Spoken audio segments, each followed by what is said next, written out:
Aqui é o professor Anselmo. Nós vamos para mais uma aula aqui da disciplina de controle estatístico de processo, que é uma disciplina do curso de Engenharia de Produção Mecânica da Universidade Federal do Ceará. O tema da nossa aula de hoje é amostragem e intervalos de confiança. Olha só, pessoal. Primeiramente, a gente vai discutir um pouco aqui sobre inferência estatística, tá? Então, vocês sabem que existe a teoria de probabilidades, né, que, na verdade, é um ramo da matemática, né?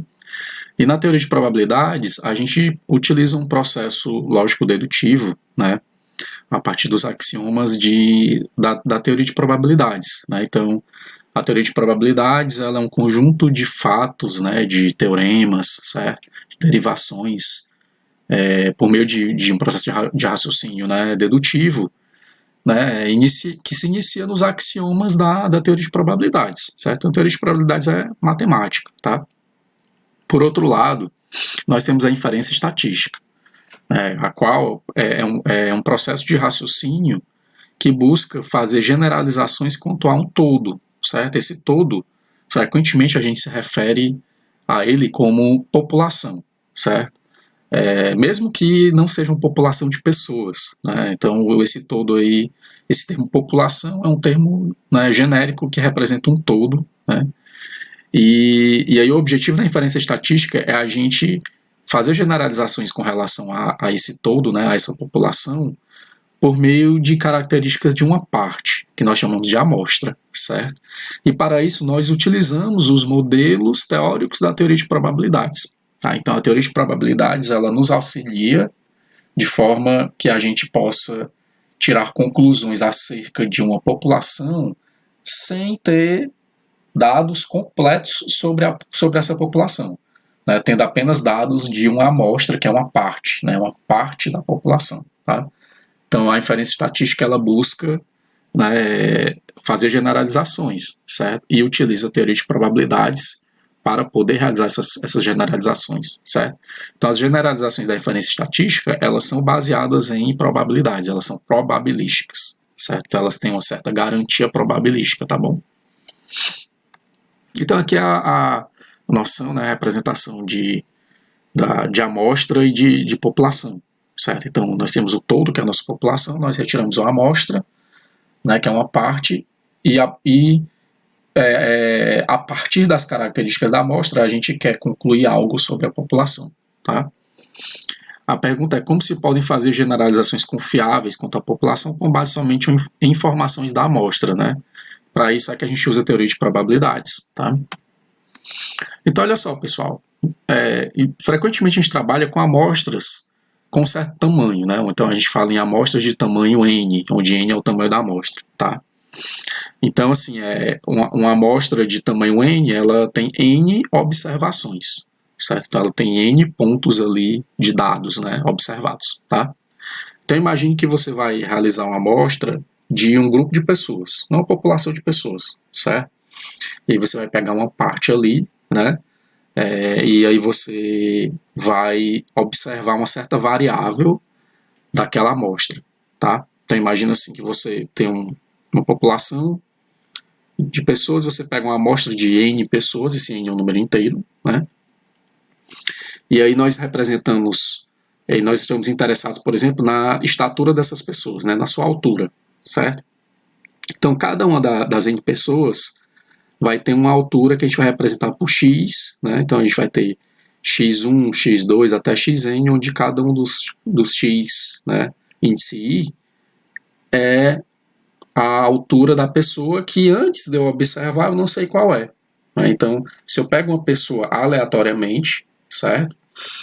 Eu não sei a priori qual é a altura dela. Então, para mim, isso é uma variável aleatória, certo? Porque eu não tenho certeza qual é a altura da pessoa. Eu só vou saber depois que eu faço a observação, que eu fizer a medição, tá? E, frequentemente, em estatística, a gente trabalha com amostras aleatórias, certo? O que é uma amostra aleatória?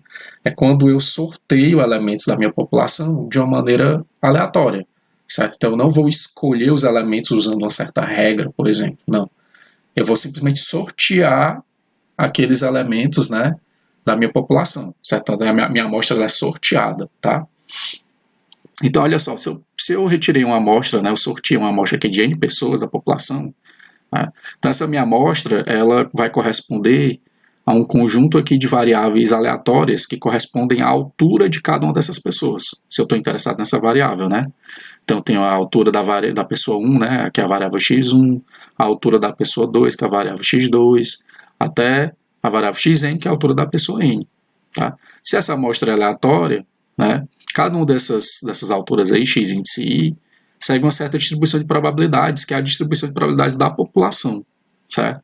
Então, se, por exemplo, a população toda, as alturas da população, elas são distribuídas de acordo com a distribuição normal, com a média 1.6, né, e um desvio padrão aqui 0,2, cada uma dessas variáveis aleatórias aqui, que são as alturas das pessoas na amostra, vai seguir uma normal, vai ser uma variável aleatória seguindo uma normal, com a média aqui 1.6 e desvio padrão 0,2, tá bom? E aí eu peguei essa amostra, eu observei, né? Então imagina que eu peguei aí N pessoas, medi a altura de cada uma delas, tá? E aí, por exemplo, eu estou interessado em estimar a altura média da população, no caso, por exemplo, da população brasileira, tá? Então um estimador para a altura média da população brasileira é a média aritmética da amostra. Então pego cada uma das observações, né, x1 até xn, né, lembrando que convencionalmente em estatística a gente costuma representar variáveis aleatórias por letras maiúsculas e as observações particulares das variáveis aleatórias como letras minúsculas, né? Então aqui eu tenho uma observação particular, né, que dá a altura da pessoa 1, que é x1, a altura da pessoa 2, que é x2, até a altura da pessoa n, que é xn. Eu pego essa amostra aqui, tiro uma média aritmética. Essa média aritmética dessa amostra ela é um estimador da média populacional, da altura média da população. Tá? Então aqui nós temos a média amostral, que é uma fórmula bem conhecida de vocês, né? A gente representa por x barra. Então simplesmente a gente pega, soma as observações da amostra e divide por n, que é o tamanho da amostra, né? Então essa quantidade aqui a gente chama de média amostral, certo? E a média aritmética amostral, né? Ela é um estimador da média populacional, certo? Então ela vai me dar uma noção de qual é a média da população, certo? Obviamente ela não vai ser igual à média da população, certo? A chance de isso acontecer é praticamente zero, tá? Então, a não ser que eu meça toda a população, né? Aí eu vou estar aí já não tem uma média amostral, já vou ter a própria média populacional em si, né? Mas por isso que ela é chamada um estimador, porque ela não vai ser exatamente igual à média populacional, ela vai ser uma aproximação, tá? Ok.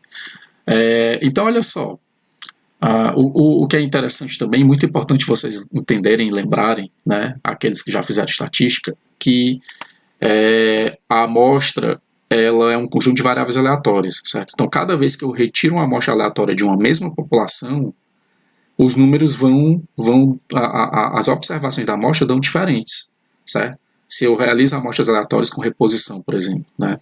Então, imagine a seguinte situação, né? Um pesquisador ele retirou aleatoriamente 2 amostras de tamanho n igual a 5, certo?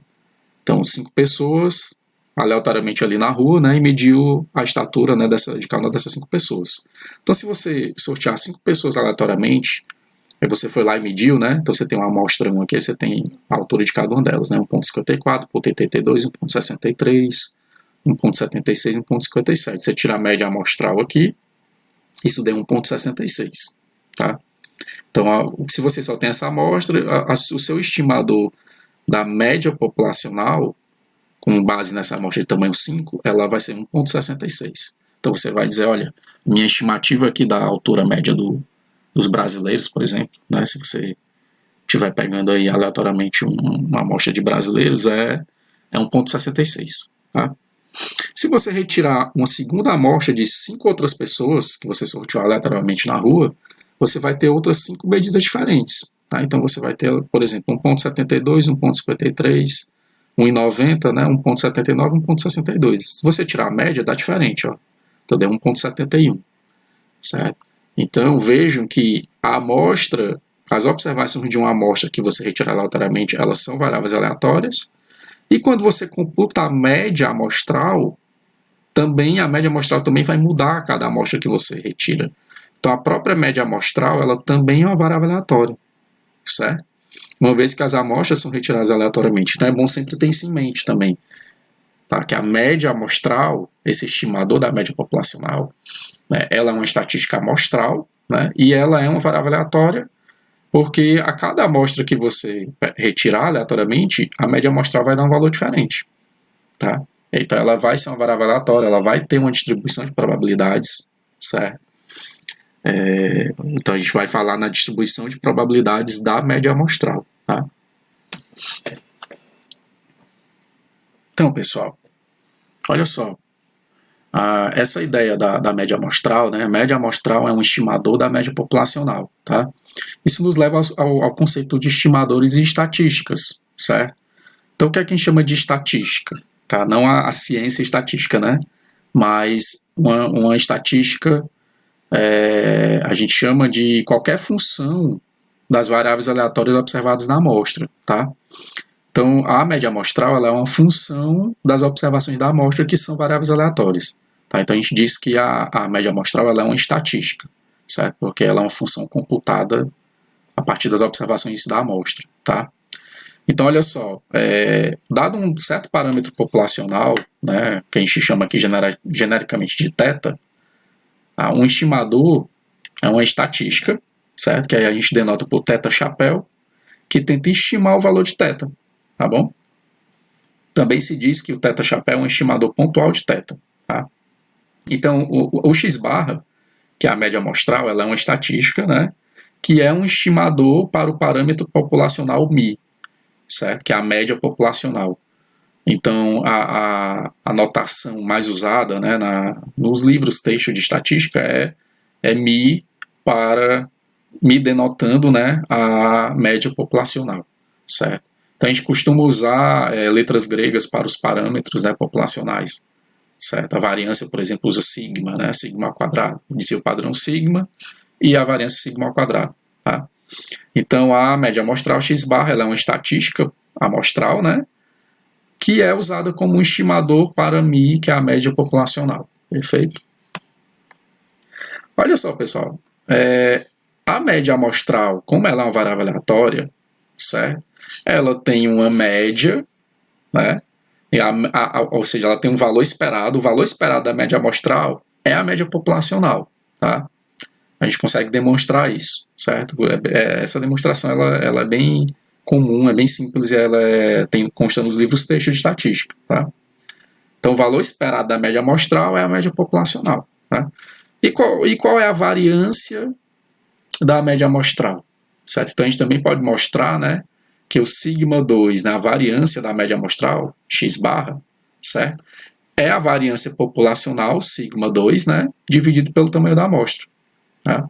Então, isso aqui a gente também pode demonstrar matematicamente, é uma demonstração relativamente simples também de se fazer, consta nos livros texto, certo? Então, a variável aleatória média amostral, né, a sua variância, como ela é uma variável aleatória, ela tem uma variância, né, que mede o quanto ela está dispersa em relação ao valor esperado dela, né? A variância da média amostral ela é a variância da população, né, a variância populacional dividido pelo tamanho da amostra, certo? Isso aqui nos dá duas informações importantes, que é o seguinte: quanto maior a variabilidade na própria população, maior a variabilidade da média amostral, certo? Isso até é bastante intuitivo, né? Se eu tiver uma população, vou pegar o exemplo aí das alturas das pessoas, né? Se eu tiver uma população em que as alturas são muito variáveis, né? Eu posso encontrar pessoas muito baixas ou pessoas muito altas. Se eu retiro uma amostra de pessoas dessa população, né, e computar a média amostral, cada vez que eu retiro uma amostra diferente, essa média amostral ela vai tender a ter uma variabilidade alta também, certo? Porque a própria variabilidade da população já é alta, né? Por outro lado, a variância da média amostral ela é função também do tamanho da amostra, né? Quanto maior o tamanho da amostra, menor a variância da média amostral, certo? Então, no limite, se eu estiver pegando toda a população, a média amostral ela vai ser igual à média populacional e a variância dela é zero, porque a média populacional é uma constante, né? É um parâmetro que é uma constante. Então, não tem a variabilidade é zero de uma constante. Né? Uma constante não é uma variável aleatória. É um número que ele não varia, né? Ele é um número certo ali. Tá? Então, à medida que eu aumento o tamanho da amostra, a variância da média amostral reduz, certo? Isso significa que, em geral, pegar amostras maiores, né, de tamanho maior, eu vou ter uma maior certeza aqui na média amostral. Em que sentido, professor, maior certeza? Quanto maior a amostra, mais eu reduzo aqui a variância da média amostral e, portanto, o valor da média amostral tende a ficar mais próximo da média populacional, certo? No limite, quando o n tende a infinito, a média amostral ela vai tender para a média populacional, tá bom? Ou seja, se eu pegar amostras muito pequenas também, eu computar a média amostral, eu posso estar errando muito em usar a média amostral, né, para estimar a média populacional, porque essa variância aí ela vai ser maior, né, em amostras menores do que ela vai ser, né, em amostras menores a variância vai ser maior do que em amostras maiores, né. Aqui um exemplo, né, ó.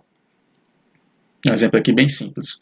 Imagina que eu tenho uma amostra de tamanho 10, n igual a 10 observações, e eu tenho uma amostra de tamanho 1. Tá? Então eu tenho, na amostra de tamanho 10, eu tenho uma média aritmética x barra de 10. Certo? Que eu pego, né, 10 observações e divido por n, eu tenho a média aritmética. Tá? Qual é a variância dessa média amostral para 10 observações?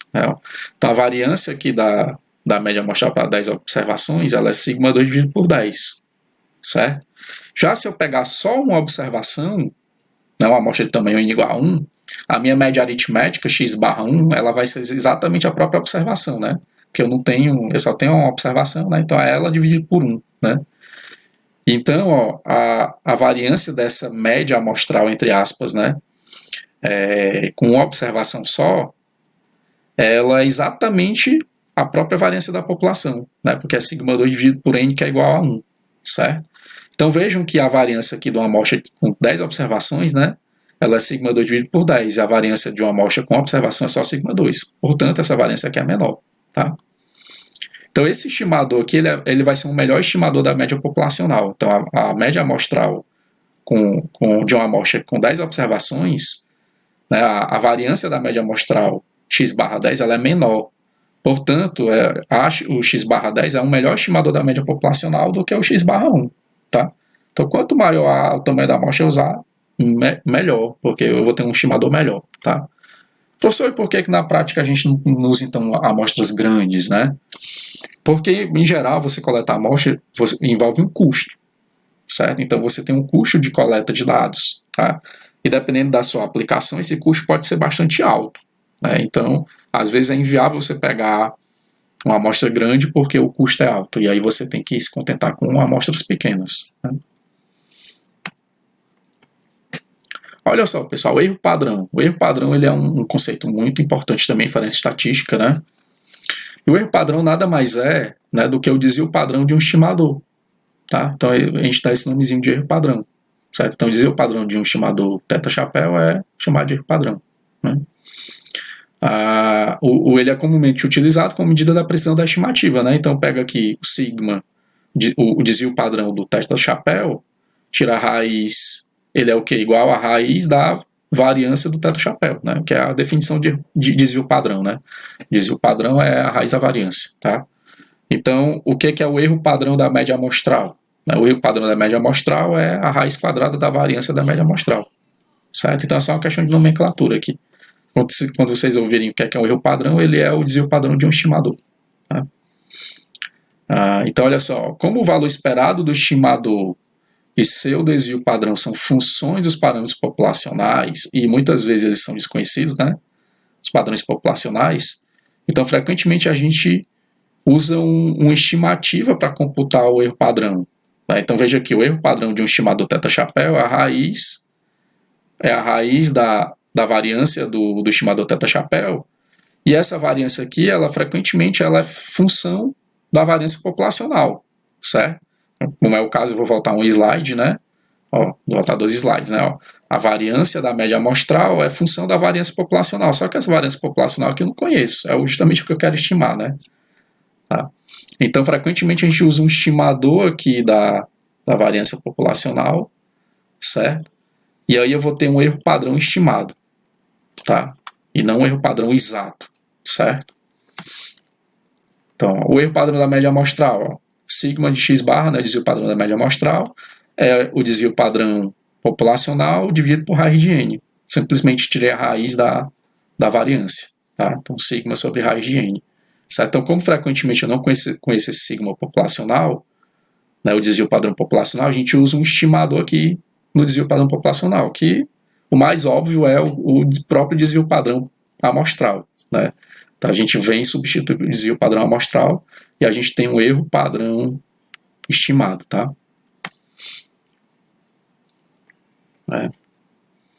Então, ó, isso aqui é o que eu já falei, né? O erro da média amostral, que é o estimador da média populacional, né? O erro padrão, né, diminui à medida que o tamanho da amostra aumenta. Tá? Isso aqui é o que eu já tinha comentado em slides anteriores. Certo? Beleza, pessoal, olha só. Um outro estimador muito usado, né, é a variância amostral. Tá? Então, a variância amostral ela é usada como um estimador da variância populacional. Tá? A gente vai pegar e tirar a variância da amostra. Né? Então, a gente representa a variância amostral por S2. Né? Então, usa a letra S, certo? E aí ela simplesmente é a fórmula da variância, né? Eu vou pegar cada observação aqui da amostra, subtrair da média amostral, levar ao quadrado, né? Ou seja, computando o erro quadrático aqui, o desvio quadrático, né? Soma os desvios quadráticos, tirar a média, certo? E aí eu divido por n-1, no caso da variância populacional. Esse detalhezinho, por que não por n, professor? É sempre uma dúvida que existe muito, né, na estatística. O que é que acontece? Quando eu divido por n, o valor esperado da variância amostral não é igual à variância populacional, certo? A gente consegue demonstrar isso matematicamente. No entanto, se a gente dividir por n-1, o valor esperado da variância amostral é igual à variância populacional, tá? Então, isso foi descoberto aí há muitas décadas, né? Tem uma demonstração matemática também. Em geral, assim, falando muito por alto, né? Isso acontece porque quando você computa a média amostral aqui, você perde 1 grau de liberdade dos dados, certo? E aí, na verdade, aqui você está dividindo pelo número de graus de liberdade da tua amostra, certo? Mas isso é falando aqui bem por alto mesmo. Tá bom? Então, por isso que normalmente a gente divide por n-1 e não por n. Por outro lado, quando a amostra aqui é muito grande, quando esse n é grande, essa diferença ela passa a ser quase irrelevante, né? Porque se eu tiver aqui n1000, aí a diferença entre dividir por 1000 e 999, né, dependendo da escala dos dados aqui, não vai ser muito grande, tá? Perfeito? Ok, pessoal, olha só. Então agora a gente vai para a ideia das distribuições amostrais, né? Então, o que é que a gente chama de distribuição amostral? A gente dá o nome de distribuição amostral à distribuição de probabilidade de um estimador, certo? Então, a distribuição de probabilidades da média amostral é a distribuição amostral, certo? Do estimador média amostral, tá? São as distribuições amostrais, perfeito? Existe um resultado muito conhecido, né, em estatística. Todo mundo que já fez disciplina de estatística já viu esse resultado, que é o famoso teorema do limite central, né, o TLC. Tá? O que o TLC fala, né, assim, em linhas gerais, certo? Ele diz o seguinte: se eu tiver aqui uma amostra x1, x2, xn, uma amostra aleatória, tamanho n, né, de uma população qualquer que tem uma média aqui 1000 e desvio padrão sigma, tá? Então, o seguinte, eu tenho aqui a média amostral, né, x barra, soma aqui das observações dividido por n, certo? Essa variável aleatória média amostral, né, esse estimador, né, média amostral, que é uma variável aleatória, certo? A distribuição de probabilidades dessa variável aleatória, ela vai tender para uma distribuição normal, com a média μ e uma variância aqui σ2 sobre n, quando eu vou crescendo o tamanho da minha amostra, certo? Então, quando eu vou fazendo n, né, na direção aqui de mais infinito, tá? Então, assim, qual é a implicação do teorema do limite central? A implicação é a seguinte, é que mesmo que eu não conheça, ou seja, independente, qualquer que seja aqui a distribuição de probabilidades da minha população, tá? Ou seja, a distribuição de probabilidades da minha variável xi, certo? A distribuição de probabilidades da média amostral tende a ser uma distribuição normal, tá? Tende a uma normal quando eu vou crescendo o tamanho da amostra, certo? Esse é um resultado que a gente chama de assintótico, tá, pessoal? Isso significa que a distribuição da média amostral, ela só vai ser exatamente a distribuição normal, certo? Quando eu tivesse n, digamos, se eu tivesse o n infinito, ou então se a própria população em si, ela já fosse normal, certo? Então, se eu tiver que xi segue uma distribuição normal, x barra vai seguir diretamente a distribuição normal, certo? Agora, se xi não segue uma distribuição normal, a distribuição de x barra tende para uma normal quando eu vou aumentando o tamanho da amostra, tá? Então, o quanto tende para a normal vai depender das características da distribuição de probabilidade de xi, certo? Então, esse é um resultado assintótico, né? Ele diz que quando eu tenho uma amostra grande, eu posso razoavelmente aí considerar que x barra segue uma distribuição normal, certo? Então, esse teorema do limite central, ele é um resultado chave na estatística porque a seguir, né, a gente vai fazer diversas aplicações em que a gente assume que isso é verdade, ou seja, a gente assume que a distribuição de probabilidades da média amostral é uma distribuição normal, e isso é suportado nesse resultado do teorema do limite central, certo? Mas é bom sempre ter em mente que esse resultado é um resultado assintótico, tá? Então a distribuição da média amostral não vai ser exatamente normal, mas vai tender para o normal, tá? Os livros aí falam, mas isso é muito questionável, tá? Que é seguro assumir a distribuição normal quando o tamanho da amostra é maior que 30, certo? Então, se você tiver um tamanho da amostra maior que 30, esse resultado aqui de você assumir que a média amostral segue uma normal é bastante confiável, tá? Mas isso é muito questionável, porque depende muito da natureza dos teus dados, certo?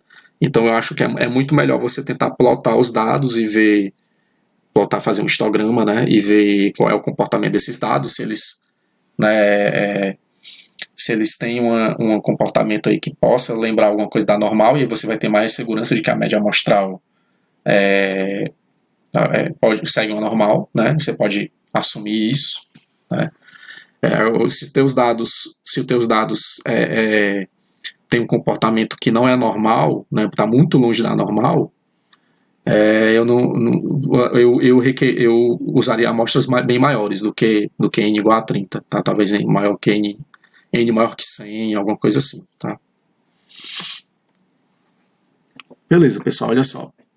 Então aqui a gente vai começar a usar esses conceitos da inferência estatística, né, a ideia de estimadores e de distribuições amostrais, para construir o que a gente chama de intervalos de confiança, tá? Então, os intervalos de confiança eles são muito interessantes nas aplicações de estatística, porque eles permitem a você ter uma medida da precisão da tua estimativa, certo? Então, em vez de você dar só uma estimativa pontual, né, a minha estimativa da média populacional é esse valor aqui que eu obtive com a média amostral, né, esse valor x barra. Então, em vez de você dar só aquele número, né, o intervalo de confiança ele dá uma noção de quão seguro ou quão preciso é esse teu número pontual, né, essa tua estimativa pontual, certo? Então, se você consegue construir um intervalo de confiança bastante estreito, digamos, né, bastante apertado ali, significa que a tua estimativa pontual ela é bastante confiável, né? Agora, se o intervalo de confiança que você foi capaz de construir ele é bem largo, então isso pode significar que aquela tua estimativa pontual ela varia, né, do intervalo muito grande e talvez não seja tão confiável assim, né? Você vai ter que tomar decisões, digamos, com base nessa informação de uma maneira, né, com um pouco mais cuidado, tá? De uma maneira mais cuidadosa. Então, o que é um intervalo de confiança? Né? Ele é um intervalo fechado, né, construído a partir do valor do estimador, certo? Então, eu vou primeiro, né, vou usar o valor do estimador para construir o intervalo de confiança. E o intervalo de confiança ele tem uma probabilidade conhecida, né, de conter o valor real do parâmetro, certo? Isso aqui que é a chave, né, para o intervalo de confiança. Porque o intervalo de confiança ele é acompanhado de uma probabilidade. Né? Então, eu vou afirmar, olha, o meu parâmetro aqui, populacional θ, certo? E aqui pode ser qualquer parâmetro, né? A média populacional, a variância populacional, certo? O desvio padrão populacional, né? Uma certa proporção populacional, tá? Então, o intervalo de confiança ele diz o seguinte, que a probabilidade do meu parâmetro, né, populacional, ele pertencer ao intervalo de confiança, que ele vai ser um intervalo em geral construído da seguinte forma, né, eu pego aqui o valor do meu estimador, θ chapéu, eu somo mais uma certa constante K e eu subtraio uma certa constante K, que a gente vai ver logo em seguida como é que computa, tá? Então ele vai dizer que a probabilidade do meu parâmetro populacional pertencer àquele intervalo, né, ou, na verdade, aquele intervalo conter, certo, esse parâmetro populacional θ, é uma probabilidade aqui conhecida 1 menos alfa, tá? Então, a gente atualmente, né, usa a probabilidade 95%, e aí o alfa é 5%, né? Ou 99%, o alfa é 1%. Ou então 99,9%, e aí o alfa é 0,1%, tá bom? Então, aqui é uma ilustração gráfica, tá? Do intervalo de confiança. Qual é a ideia dele, certo? Então, imagine o seguinte, eu tenho aqui no eixo horizontal amostras, tá? Então tem uma amostra 1 aleatória, depois eu peguei uma segunda amostra diferente. Imagine que isso aqui fosse um experimento mental, tá? Eu pegasse uma população, aí eu pegasse uma amostra que é aleatória, uma primeira amostra aleatória dessa população, certo? Aí com base nessa amostra eu construo aqui um intervalo de confiança, tá? A bolinha aqui seja, essa bolinha é o valor pontual, né? Aqui, por exemplo, para a média populacional μ, tá? Então eu tenho aqui a média amostral, né, a bolinha. E aí eu tenho um intervalo de confiança, ó, mais K menos K, certo? E aí, nesse caso, a figura ela nem tá tão simétrica, tá, pessoal? Mas vamos assumir aqui que ela tá simétrica, tá? Então, e aí eu tenho mais K menos K, certo? E aí, ó, esse intervalo de confiança aqui, né, por acaso que ele contém a média μ, tá? Aí eu pego uma segunda amostra, a média amostral vai ser diferente, né, porque é uma amostra aleatória, construo um intervalo de confiança, ó, mais K menos K, ó, ele também contém a média μ, certo? E assim sucessivamente, tá? Então, eu vou construindo, né, diversos intervalos de confiança. Aí vejam só que teve um aqui, por exemplo, nessa amostra 11, ó, que aí essa amostra ela não foi muito... ela, por acaso, aqui ela acabou pegando valores muito altos, ó, e aí a média amostral ficou, né, muito alta. Quando eu construí aqui o intervalo de confiança, ó, mais K menos K, não contém aqui a média populacional μ, certo? Então vejam que o intervalo de confiança, né, ele tem uma chance, né, uma probabilidade do parâmetro populacional não estar dentro dele, certo? E aí o que é que vocês percebem? Que essa probabilidade ela é maior quanto mais largo for o intervalo de confiança, certo? Então, aqui eu estou construindo intervalos de confiança com uma certa largura, né? Se eu construir 100 intervalos de confiança aqui, digamos que eu construí esses intervalos de forma que a probabilidade deles conterem a média populacional seja de 95%, certo? Isso significa que se eu fizer aqui 100 amostras, se eu retirar 100 amostras e construir 100 intervalos de confiança, eu espero que 95 deles contenham o meu parâmetro populacional, média, né, minha média populacional. Eu espero que apenas 5 deles aconteça isso aqui, ou seja, o intervalo de confiança não contém a média populacional. Tá? Se eu construir um intervalo de confiança com a probabilidade de 99%, isso significa que se eu retirar 100 amostras, eu espero que em 99 delas, né, os 99 intervalos de confiança correspondentes contenham a média populacional e apenas um deles não contenha, tá bom? E percebam, então, pessoal, que quanto maior a probabilidade que eu desejo, né, se eu quero uma probabilidade maior, 95%, se eu quero 99%, os intervalos de confiança eles vão ter que ser mais largos. Tá? Se eu baixo a probabilidade, eles vão ser mais curtos. Certo?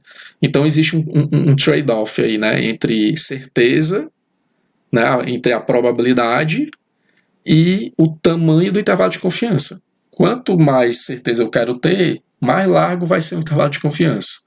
Certo? E se eu quero intervalos de confiança mais estreitos, eu vou ter que abrir mão um pouco da certeza, da probabilidade. Tá? Beleza. Olha só. Como é que eu construo um intervalo de confiança para a média populacional? Eu pego aqui a média amostral, né? E aí eu vou somar a média amostral aqui mais ou menos uma constante K, né? E essa constante K, ela é o quê? Ela vai ser Z de alfa sobre 2, onde Z é o score padrão, né? Que é o score padrão, que é o Z é a variável aleatória normal, né? Padrão, né? Com média 0 e variância 1, certo? Então eu vou computar esse Z aqui para o alfa dividido por 2. Então, por exemplo, se o meu alfa for 5%, né? Eu vou dividir aqui 5% por 2 e vou computar o Z para 2,5, né? Sigma é o desvio padrão da população e N o tamanho da amostra, certo? Então, esse aqui é um intervalo de confiança para a média amostral, tá? Frequentemente, na verdade, eu diria quase sempre, a gente não conhece aqui esse sigma, né, que é o desvio padrão populacional. Então, substituo aqui pelo desvio padrão amostral, perfeito? Então, vejam que o intervalo de confiança, ó, no intervalo de confiança aqui da média amostral, esse Z aqui é a função da probabilidade, né, se eu especificar um intervalo de confiança de 95% ou de 99%, né, esse meu Z aqui, ele muda, né? Então, para 95% ele é um valor, para 99% ele vai ser um valor maior, tá? Ele é a função aqui do desvio padrão da população e ele é a função do tamanho da amostra, certo?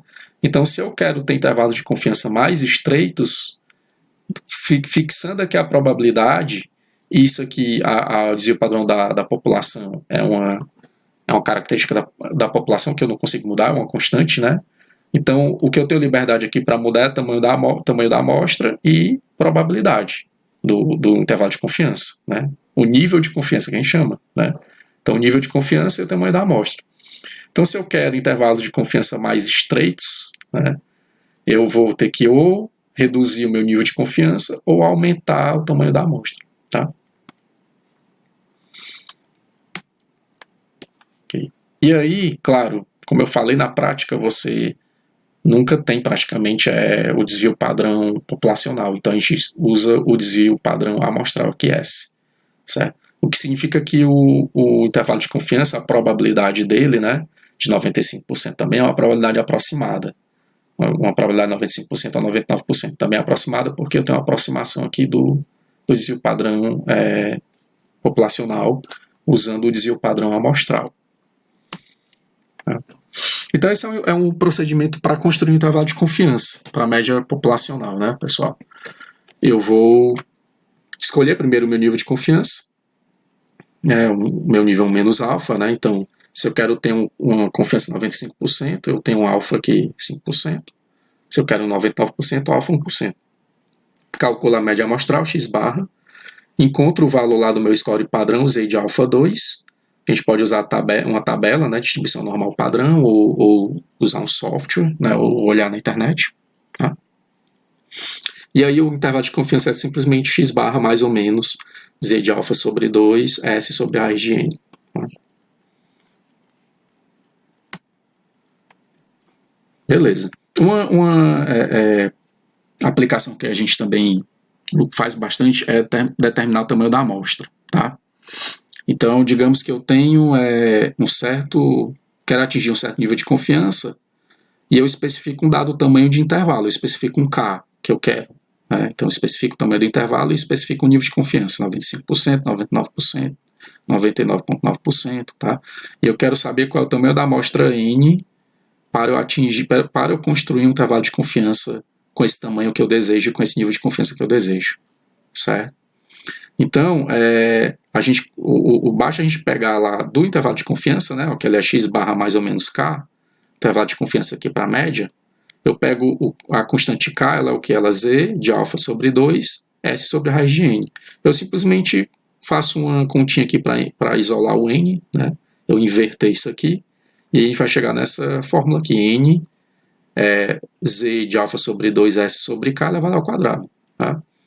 Então, o tamanho da amostra aqui para eu atingir, construir um intervalo de confiança com uma certa largura k aqui, meia largura, né, k desejada, e um certo nível de confiança que z de alfa sobre 2, né, eu computo essa formulazinha. S aqui é o desvio padrão amostral, né, em geral, a gente primeiro pega uma amostra inicial para poder estimar esse S aqui e poder, então, estimar, computar aqui qual é o N desejado e depois pegar uma amostra correspondente ao tamanho aqui necessário para eu atingir aquele intervalo de confiança com aquela largura desejada, tá?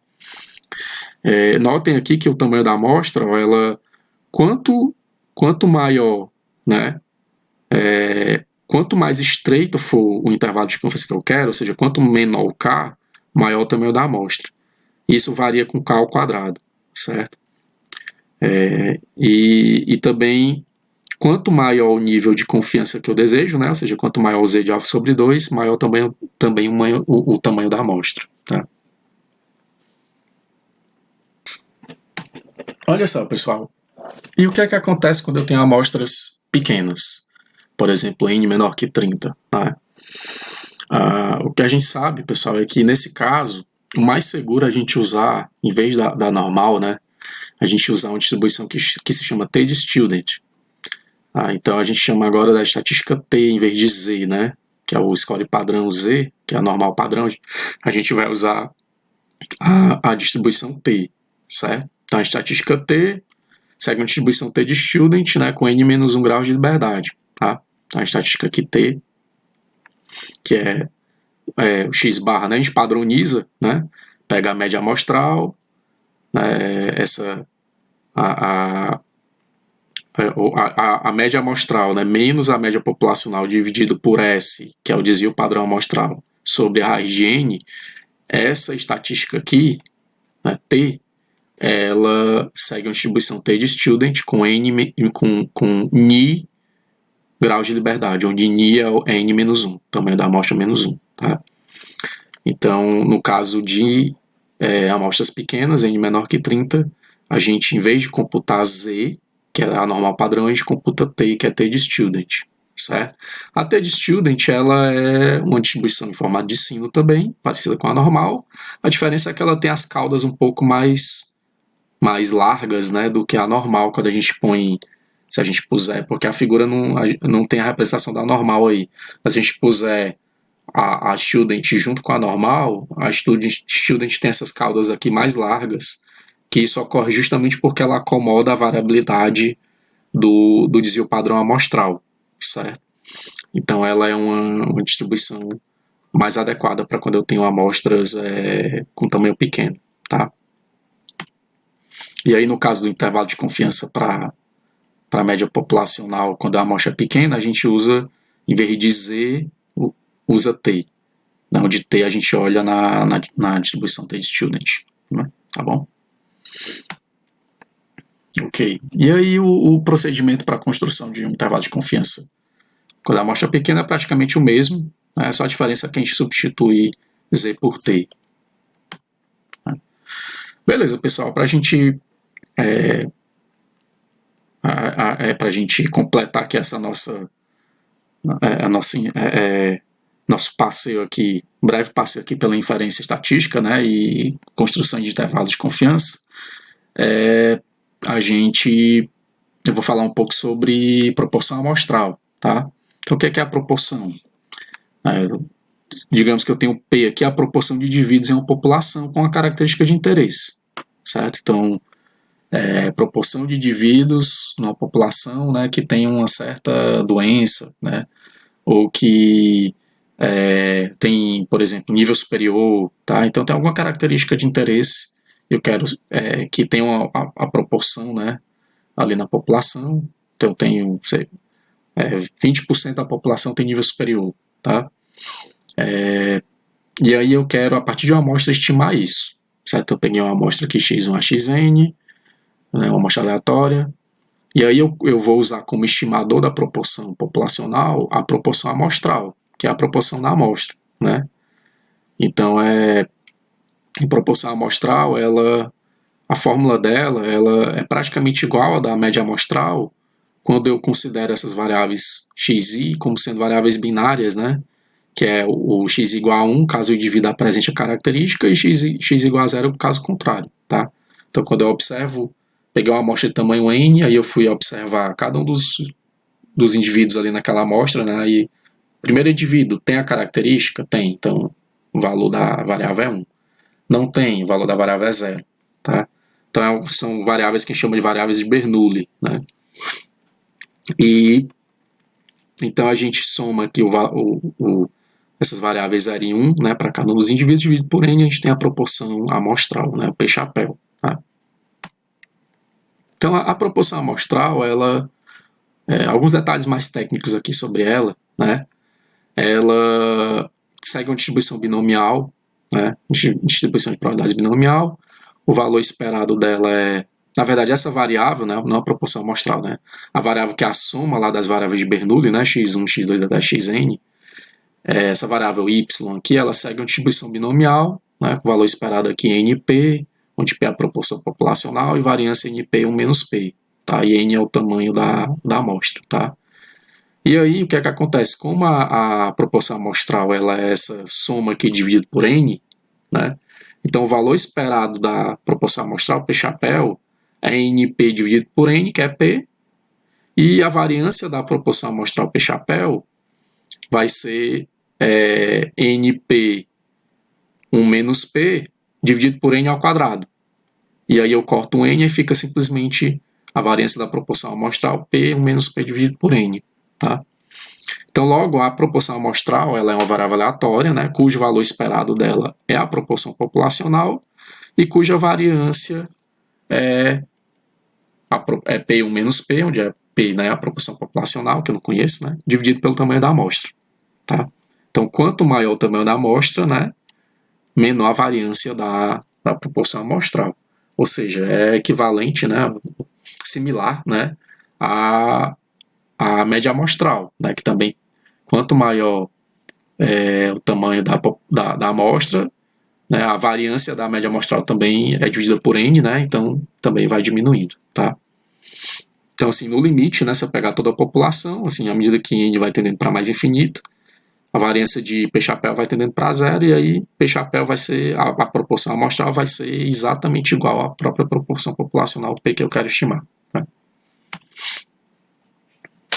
Olha só, pessoal, quando se eu computar, né, se eu pegar e fizer essa transformaçãozinha, né, aqui eu pegar P-chapéu, que é a minha proporção amostral, subtrair da proporção populacional e dividir pelo desvio padrão de P-chapéu, né, que é a raiz da sua variância, então tiro raiz de P1 menos P sobre N.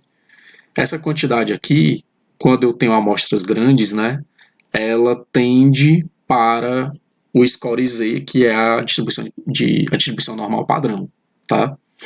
Então, pelo teorema do limite central, né, essa quantidadezinha aqui, essa quantidade, ela vai tender para uma distribuição normal padrão. Então, posso usar a distribuição normal como a distribuição amostral da proporção P-chapéu, né, da proporção amostral. Tá? Então, olha só, isso vai ajudar a gente a construir um intervalo de confiança para a proporção, certo? Então a gente pode seguir, né, seguindo passos semelhantes para a derivação de intervalo de confiança para a média populacional, né, a gente pode derivar um intervalo de confiança para a proporção populacional. Tá?